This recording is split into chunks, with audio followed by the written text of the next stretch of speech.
শুভ সকাল বন্ধুরা। তো তোমরা সকলে কেমন আছো? আশা করছি যে যে এখানে আছো খুব ভালো আছো আর সুস্থ আছো। আজ নতুন আরও একটি ভিডিও তোমাদের সকলকে জানাই অনেক অনেক ভালোবাসা। আজকে হলো মঙ্গলবার আর এখন কিন্তু ঘড়ি কাটাতে সময় হয়েছে ওই সকাল 5টা। তো আজকের ব্লগটি আমি সকাল থেকেই শুরু করছি তোমাদেরকে সাথে নিয়ে। আশা করি আজকের ব্লগটি তোমাদের খুব খুব ভালো লাগবে। তো চলো দেখতে থাকো। যদিও আজকে সকালে ঘুম থেকে উঠেছি কিন্তু 4:30টার সময়।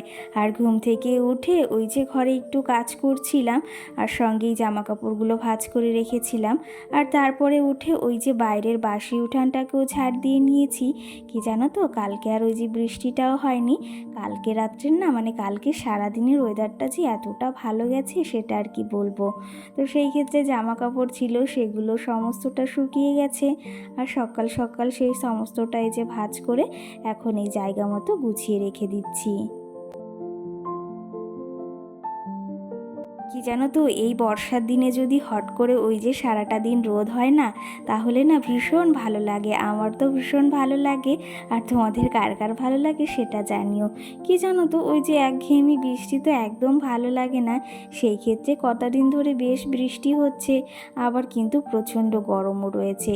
তো সেই ক্ষেত্রে কালকে সারাটা দিন একদম ভালো ওয়েদার ছিল, একদমই কিন্তু বৃষ্টি হয়নি। আর সারাটা দিন এত পরিমাণে রোদ হয়েছে যে জামা কাপড়গুলো না একদিনেই একবারেই শুকিয়ে গিয়েছে।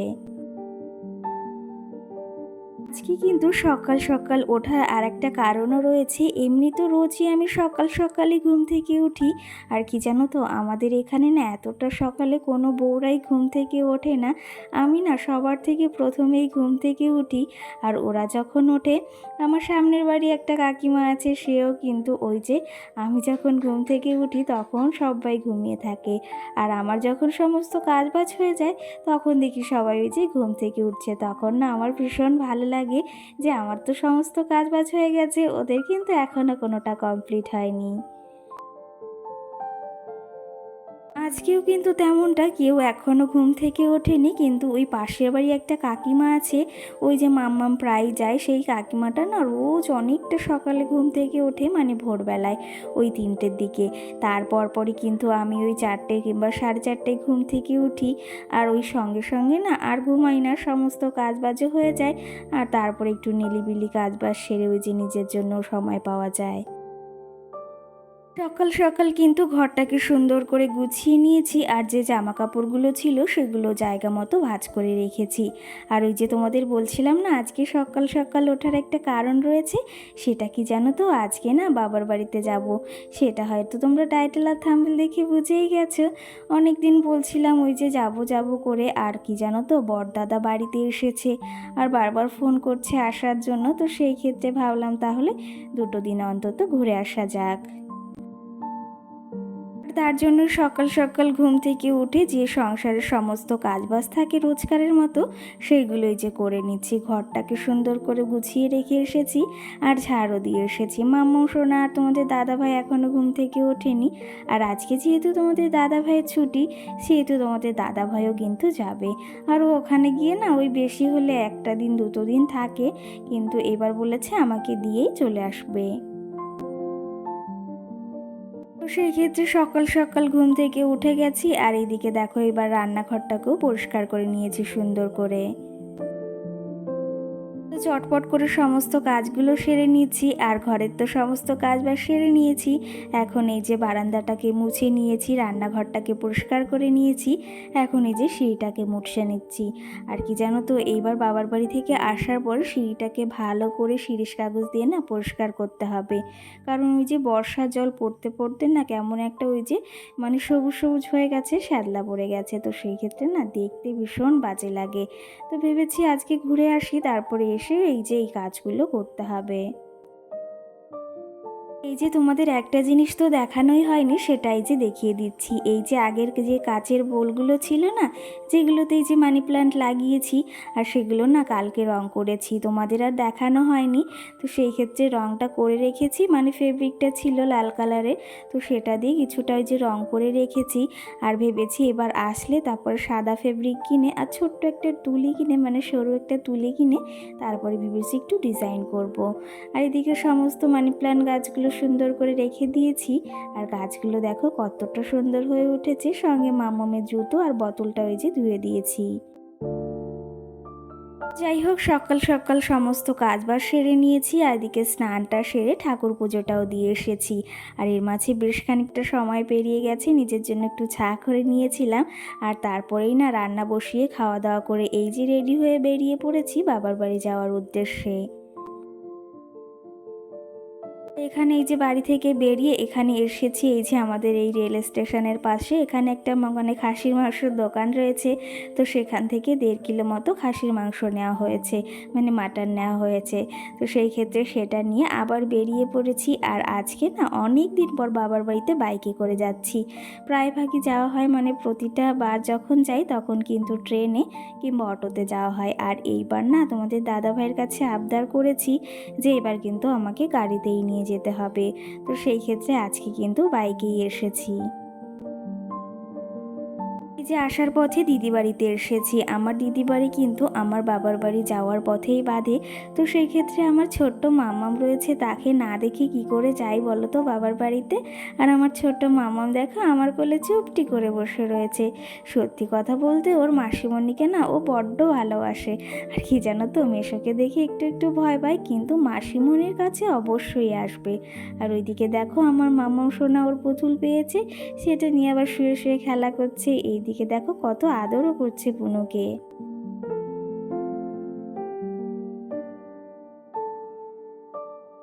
যাই হোক, এদিকে সংসারটাকে সেরে এসেছি, সেটাও একদিকে কিন্তু ভীষণ খারাপ লাগছে, কিন্তু ওই যে কিছু করার নেই।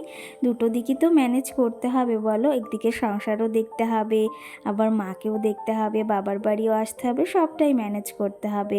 মেয়েদের জীবনটা তো এমনই বলো। মেয়েরা ওই যে কি জানো তো, জলের মতো, তরলের মতো, যে পাত্রে রাখা হয় সেই পাত্রের কিন্তু আকারটাই ধারণ করে। ওই যে একটা বাড়ির বউ বা বাড়ির মেয়েকে তুমি যেমন করে গড়ে তুলবে ছোট্ট থেকে, সে কিন্তু তেমনটা করেই বড় হবে। আর ওই যে তুমি ছোট্টবেলা থেকে যেমন মানুষ করছো, বড় হলে যদি তার উল্টোটা করো না, তাহলে কিন্তু সে মানিয়ে নিতে পারবে না। তেমনই ওই যে একটা মানে মেয়ে জানো তো, ওই যে বললাম যে তরলের মতো, যে পাত্রে রাখা হয় সেই পাত্রের আকার ধারণ করে। তো যাই হোক, এইদিকে এখন এসেছি দিদিদের দোতলায়। আর দিদিদের এখানে ওপরে কিন্তু কাজ হচ্ছে, এত সুন্দর করে ঘরটা ডেকোরেশন করেছে, কি বলবো তোমাদের, সবটাই দেখাবো একটু একটু করে। আমার তো ভীষণ ভীষণ পছন্দ হয়েছে দিদির ঘরটা কিন্তু। এটা কিন্তু আমার দিদির রুম, দেখো কত সুন্দর করেছে। এখনও যদিও কমপ্লিট হয়নি কিছুই, এখনও কাজ করছে কিন্তু। আর আমি এদিকে দেখছিলাম এই ড্রয়ারগুলো, মানে ওয়ার্ড্রপগুলো বেশ সুন্দর। আর কি বলবো, মানে ঘরটা এত সুন্দর করে সাজাচ্ছে সেটা আর বলার বাইরে। তো আমি একটু ঘুরে ঘুরে দেখছি, আমারও না অনেক স্বপ্ন যে আমার এরকম সুন্দর একটা ঘর হবে। এত সুন্দর যদিও করতে পারবো না, কিন্তু যতটুকু সামর্থ্য আছে হয়তো একদিন না একদিন হবে। তো যাই হোক, এইদিকে দেখো দিদির রান্নাঘরটা না আমার সত্যি কথা বলতে ভীষণ ভীষণ পছন্দ হয়েছে। আর এই যে সবুজ কালার, হালকা ওই যে কলাপাতা কালার আর সাদা কালার ডেকোরেশন করেছে, এটা না আমার ভীষণ ভালো লেগেছে। চলো তবে বন্ধুরা, এই যে তোমাদের এই দিদিদের রান্নাঘর ঘর দেখাতে দেখাতে এই যে তোমাদের কিছু কমেন্টের আজকে রিপ্লাই দেওয়া যাক। তো এখনও তোমাদের কোনো কমেন্টের রিপ্লাই দিইনি এই ভিডিওতে, তবে এখন দেব। তো চলো তবে তোমাদের কমেন্টগুলো রিপ্লাই দিই। বাংলাদেশি ব্লগার নামে একটা দিদিভাই বা বোন আমাকে কমেন্ট করেছে যে তোমার ভিডিওর কথাগুলো খুব সুন্দর। তো সেই ক্ষেত্রে অসংখ্য ধন্যবাদ যে আমার কথাগুলো তোমার ভীষণ ভালো লেগেছে, আর সঙ্গে যে তুমি ভিডিওটা দেখেছো তার জন্য অনেক অনেক ধন্যবাদ। সঙ্গে অভিতনু নামে একটা বোন আমাকে কমেন্ট করেছে যে দিদি ভাই তোমার প্রতিটা কাজ খুব সুন্দর। সেই ক্ষেত্রে অসংখ্য ধন্যবাদ বোন পাশে থাকার জন্য। সঙ্গে আমাকে আরেকজন কমেন্ট করেছে যে দিদি ভাই তোমার ঘর এত সুন্দর করে গুছিয়ে রাখো, কিন্তু মাম্মাম অগোছালো করে না? অবশ্যই করে, কিন্তু কি জানো তো, ওই যে যখন যেটা এলোমেলো করে তখন সেটা কিন্তু গুছিয়ে রাখি। আর কি জানো তো, ওই যে যখন এলোমেলো করে না তখন জিনিস যদি তখন গুছিয়ে রাখি না, পরে অতটা কষ্ট হয় না। এলোমেলো তো প্রত্যেকটা বাচ্চারই কাজ বলো করা, তো সেই ক্ষেত্রে এলোমেলো তো অবশ্যই করে। যাই হোক, দিদিবাড়ি থেকেও বেরিয়ে এসেছি, আর আমার ছোট্ট মামাম সোনা দেখেছো আসার জন্য কতই ব্যস্ত হয়ে পড়েছিল, আর খুব কান্নাও করছিল, দৌড়ে আসছিল। সত্যি কথা বলতে তখন না বুকের ভেতরটা ফেটে যাচ্ছিল, আর ভীষণ ভীষণ কষ্ট লাগছিল। কিন্তু ওই যে ও তো আজকে যাবে না, আর বারবার গাড়িতেও উঠতে চাইছিল জানো। সত্যি কথা বলতে ওর কষ্ট দেখে না আমার ভীষণ কষ্ট লাগছিল, আর সেটা তো স্বাভাবিক বলো। তো সেই ক্ষেত্রে দিদিকেও বলেছি যে আজকে আসার কথা, যদিও দিদি আজকে হয়তো আসবে না, কিন্তু কাল পরশু হয়তো আসতে পারে।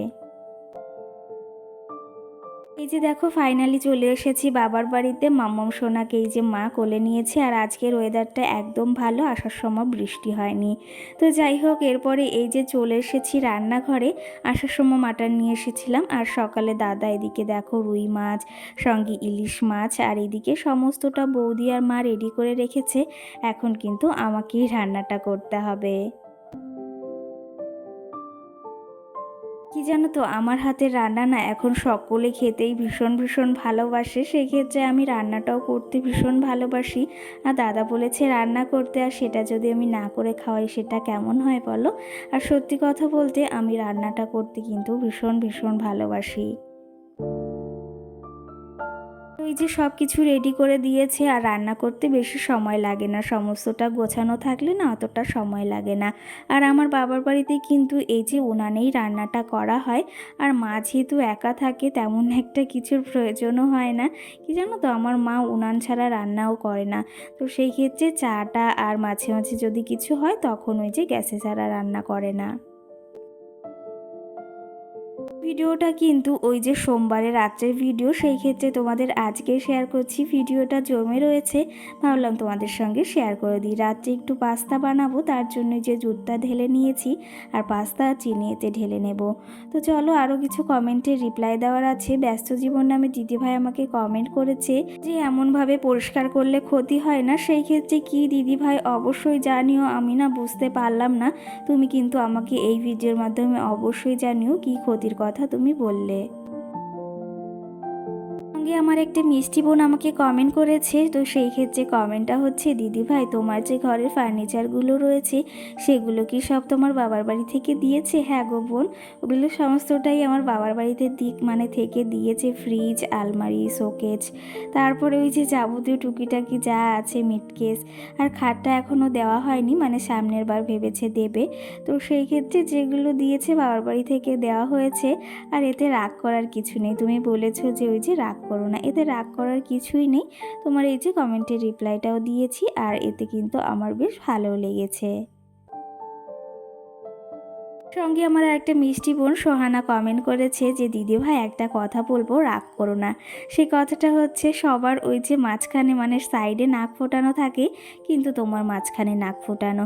কি জানো তো, আমার সাইডেও নাক ফোটানো আছে, আগে আমি নাকের পরতাম, আর এই যে মাঝখানেও আমার খুব ইচ্ছা নাক ফোটানো। তো সেই ক্ষেত্রে সেই নাক ফুটিয়ে মাঝখানে নাকেরটাও পরি। আর কি জানো তো, একটা ঘটনা ঘটেছে, সেটা হচ্ছে এই যে তুমি যে কমেন্টটা করেছো তার কিছু মানে ঘন্টা আগেই না আমি এই যে সাইডে নাকেরটা পরেছি, সেটা হয়তো আজকের ভিডিও তুমি দেখতে পেয়েছো। দেখো কতটা মিল রয়েছে, তুমি বলেছো আর তার আগেই কিন্তু আমি নাকেরটা পরেছি। তোমার সঙ্গে কিন্তু আমার তাহলে অনেক টান রয়েছে, আর অনেক কিন্তু রয়েছে, জমে রয়েছে কথা। যাই হোক, তোমার সঙ্গে আমার অনেকটা মিল আছে, আর অনেকটা টানও হয়তো আছে, সেই জন্য তার আগেই কিন্তু আমি নাকেরটা পরেছি। আর অনেক দিন নাকের পরি না, তো ভীষণ কষ্টও হচ্ছিল। তো চলো তবে, এদিকে পাস্তা রেডি হয়ে গেছে, আর ব্লগটিও বেশি বড় করব না। আর দেখতে কিন্তু ভীষণ সুন্দর হয়েছিল, খেতেও কিন্তু দারুণ হয়েছিল। তো চলো তবে, আজকের মতো ব্লগটি এখানেই শেষ করছি। তোমাদের আজকের ব্লগটি কেমন লেগেছে অবশ্যই কমেন্ট করে জানিও। সকলকে টাটা, সকলে ভালো থেকো।